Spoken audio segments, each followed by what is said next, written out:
Your return is most timely. Of their own accord, my thoughts had turned to your task and the progress thereof. I confess, my imaginings tended toward the grim and bloody.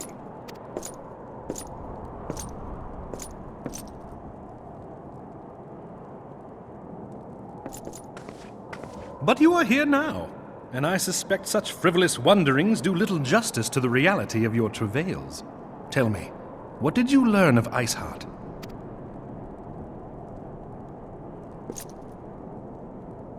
Indeed, and this transpired at Snowcloak? Of all the highlands, that towering wall has borne the worst of the region's brutal shift in climate. So inhospitable has Snowcloak become that we have still to survey the area in its entirety. Could its frozen heights conceal the heretic's hideaway? Mayhap a more robust reconnaissance effort is in order. Putting such considerations aside for the moment, we still know far too little of this Iceheart.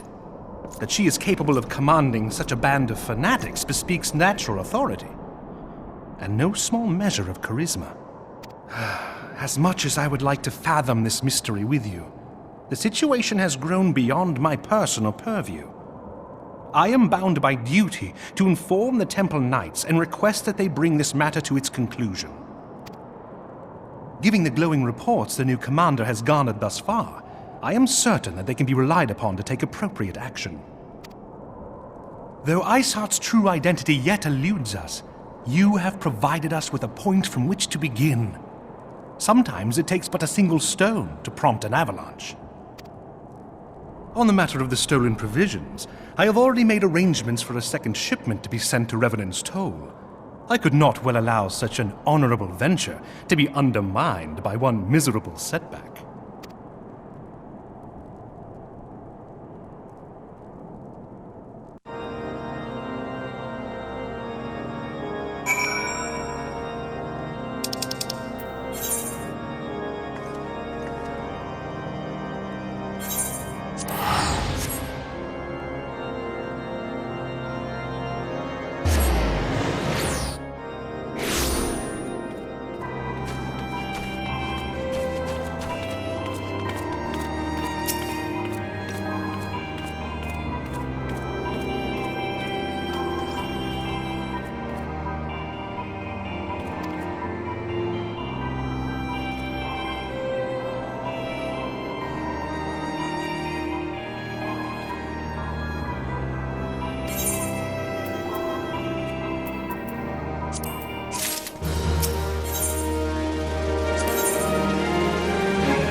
Comrades, your presence here this day signifies the momentous choice that each of you has made. With your strength now pledged to the Scions of the Seventh Dawn, you are beholden to no single nation.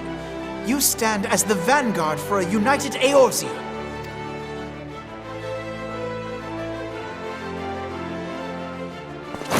From this moment forth, I declare you Crystal Braves. Let us mend this fractured realm and face our enemies as one. Whether it be the Beastmen and their primals, or the conflict in Carteneau, it is plain that the nations of Eorzea cannot solve the problems which plague the realm. Thus does it fall to some few heroic souls to succeed where they have failed. Come, take your place at the Scion's side as guardians of Eorzea, and together we shall fight for the freedom of all! For the freedom of all!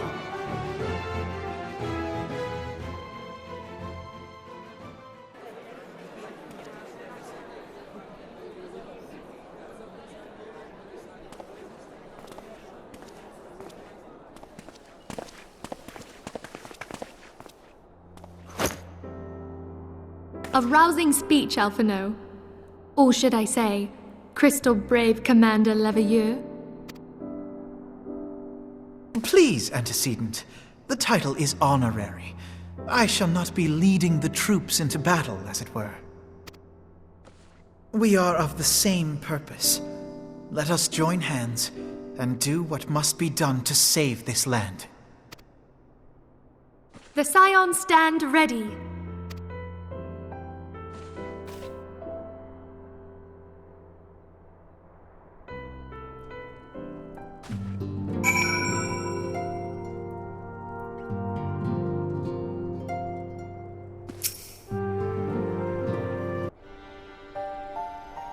I'm eager to see what the Crystal Braves might accomplish. This shall prove an interesting time indeed for the Scions. Yes, I'm listening.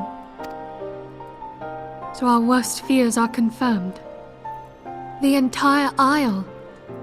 Such power defies comprehension. Truly? Kryl is alive? Thank the 12. I see. Pray, inform me if her condition changes. Yes, I shall pass on your words to Urianger. My thanks. I shall contact you anon. When I learned of the loss of the Isle of Val, I dared not hope that my friend had survived. Yet, by some miracle, it would seem she has. She's still to regain consciousness, it is true, but better that than death. Putting this happy news to one side, we must now endeavor to make sense of the readings taken by the survey party. It appears the etheric disturbance which accompanied the Isle's destruction is of a magnitude alarmingly close to that of Ultima. Could the Ascians be responsible for this devastation as well? I wonder, have you heard aught from the Mother Crystal since the battle with the Garleans? Then she speaks to neither one of us. Heidelind's silence portends naught but ill, I fear. Louisoix, I pray you yet watch over us.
Hail to you, Scion. How might we serve you?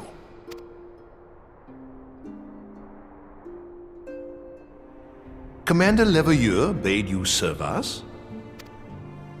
These are welcome tidings indeed. Given the sensitive nature of the task, I could not rely on one of my own.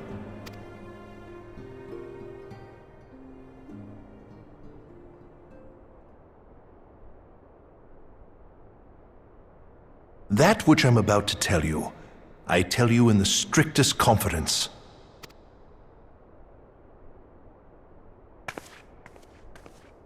Some days ago, we received certain documents from an anonymous source. They notified us of the presence of a Garlean agent within the ranks of one of the Grand Companies. Following some discreet inquiries, we identified a suspect among the Immortal Flames, whom we detained for questioning. Alas, the man was not our agent. He was but one of many men in the agent's employ. We pressed the traitor for a name, but he had none to give. He claims never to have met his master, whom he knows only as the Ivy. He was, however, certain that this Ivy had coiled itself around every part of the Immortal Flames. It would seem our quarry joined the company some time ago, and gradually recruited others to his cause. These conspirators are the vines by which he learns our secrets, all without exposing himself. It won't be easy to identify the Ivy amidst this tangled mass of subterfuge, but we have a tendril in our hands, and we shall follow it all the way to the gnarled root. Now, much as I would prefer to proceed with due discretion, circumstances demand that this matter be settled post-haste. Garlemald's War of Succession nears its end, and it is feared that the Empire will soon resume its march on Eorzea. When it does, we can ill afford to have traitors in our midst. The Ivy must be rooted out now. We must begin by apprising General Roban of our findings. I would ask that you accompany me to the Hall of Flames and remain on hand to see that things go smoothly. Assuming the Ivy's tendrils are as widespread as we believe, he will be aware that an investigation is underway, and if that is the case, he may well move against us. We must be prepared for anything, while taking care not to betray our purposes by seeming prepared. A simple enough task for a one-woman army like you.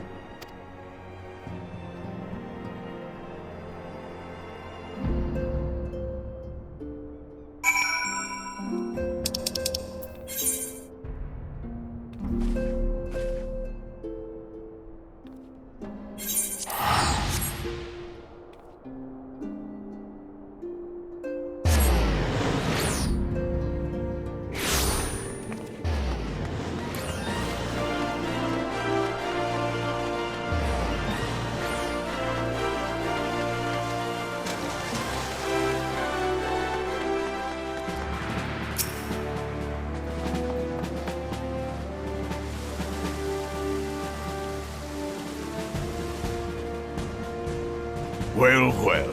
What brings you here, my friend?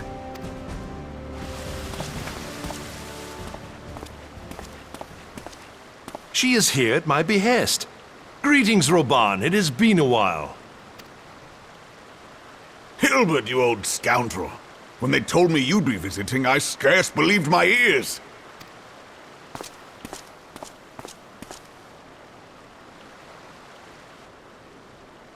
But look at you!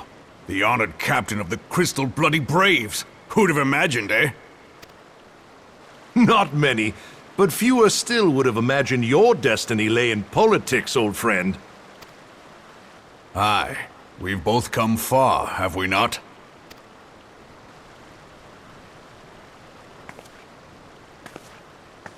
Lest you wonder, Hilbert and I go back a long way. We've been friends and rivals since we were lads. The last time we saw each other, Alamigo had just fallen, so you can guess how many summers it's been. And in all that time, not a word from the fool. Ah, well, my dealings tended toward the modest and mundane. unlike some I could mention. As I hear it, no sooner did you reach Thanalan than the brass blades clapped you in irons and dragged you off to die on the blood sands. Being a stubborn sort, you won 1,000 matches and earned yourself a place in the people's hearts while you were about it. Then, with your mountain of prize money, you bought the Colosseum and secured a seat on the Syndicate. Those balls, brother! Rags to riches does not do it justice. You're a hero to the common man. Pah! Spare me. I am no hero.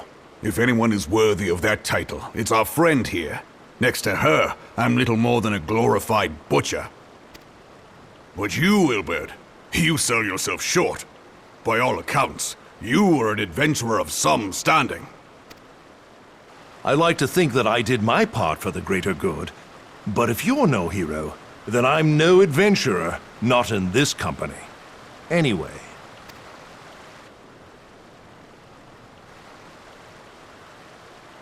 I have tidings. So there has been progress.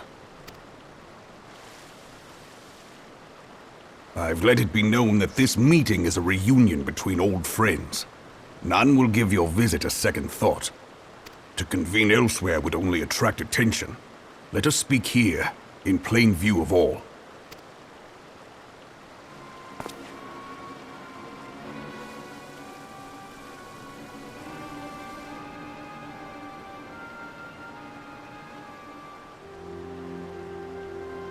So it is we who have been compromised.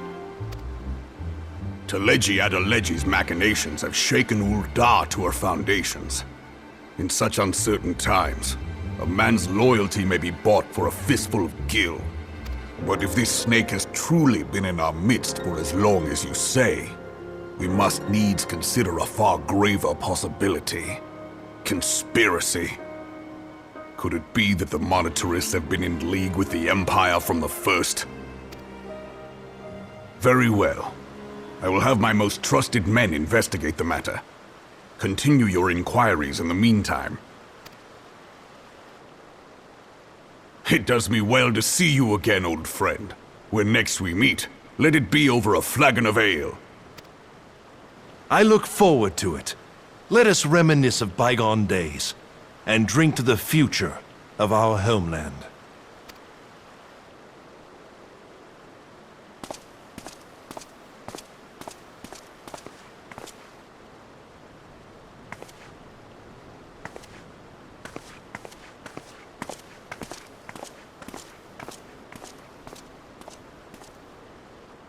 Flame General. You wear the mantle well, old friend. I must work hard if I'm to keep up. Well, it would seem your services were not required after all. I dare say we have Roban's prudence to thank for that. Still, I was glad of your presence. My thanks, Scion.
Have faith, my friend. You need only state your case with confidence and clarity.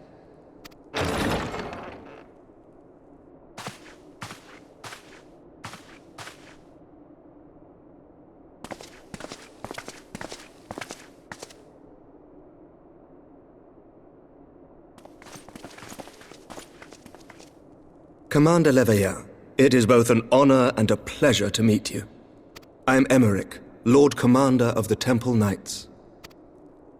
Alphinaud Leveilleur, at your service. Your reputation precedes you, Sir Aymeric. I think we will find that we have much in common.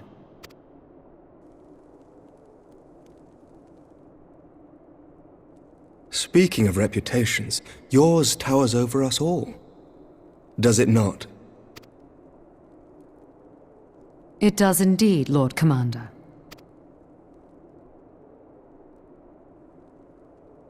I am not too proud to admit that I have followed your activities with an interest bordering on fascination. Full glad was I to learn that you would be joining us. Now then, shall we begin?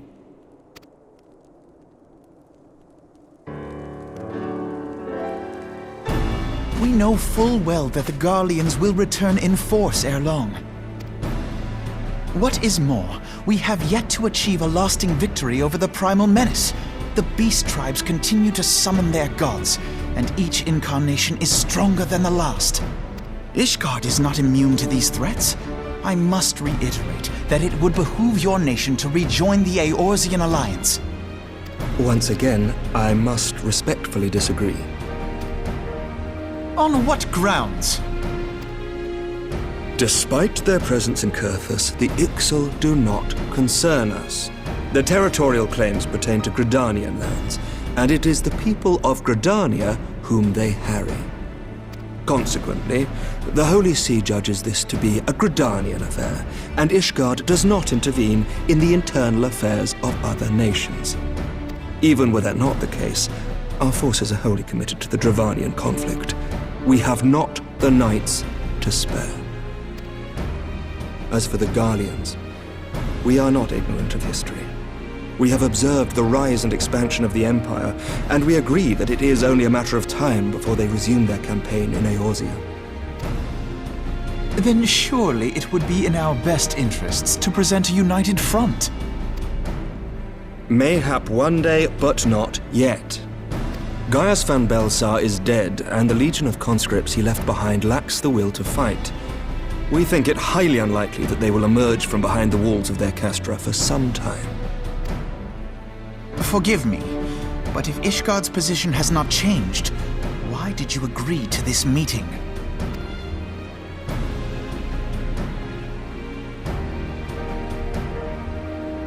It was not only as a representative of Ishgard that I came here. Pardon? It is not within my power to change Ishgardian policy, regardless of my personal feelings. There is, however, one area in which I may exert a measure of influence. Concerns have been raised over the supplies House Fortin has offered to Revenant's Toll. These have led to calls for restrictions on the provision of aid to foreign powers. I can ensure that the shipments continue unabated. Sir Aymeric, we would be in your debt. No, you would not, for I require something in exchange.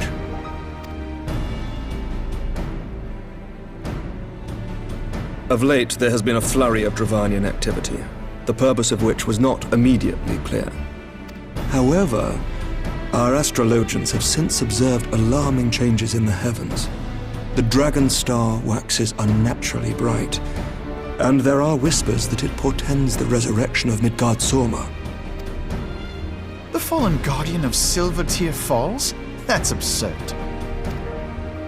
Full many times have I gazed upon the dragon's corpse still wound around the Agrius, and wondered how different our world might be if it yet lived to plague the skies.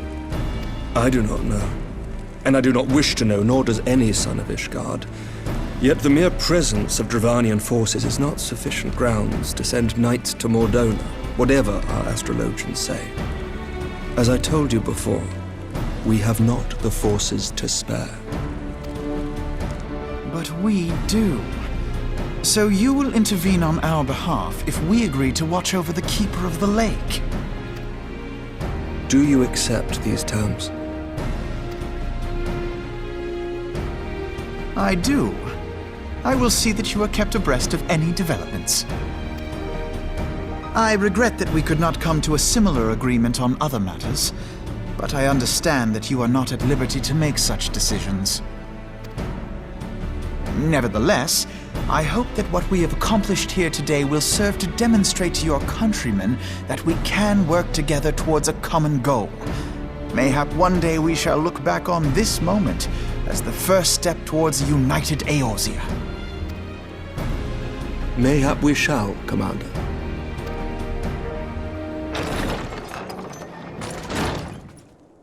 What is the meaning of this? The caravan, my lord. It's been attacked. It was Iceheart, my lord. What? By the Fury! All our precautions were for naught?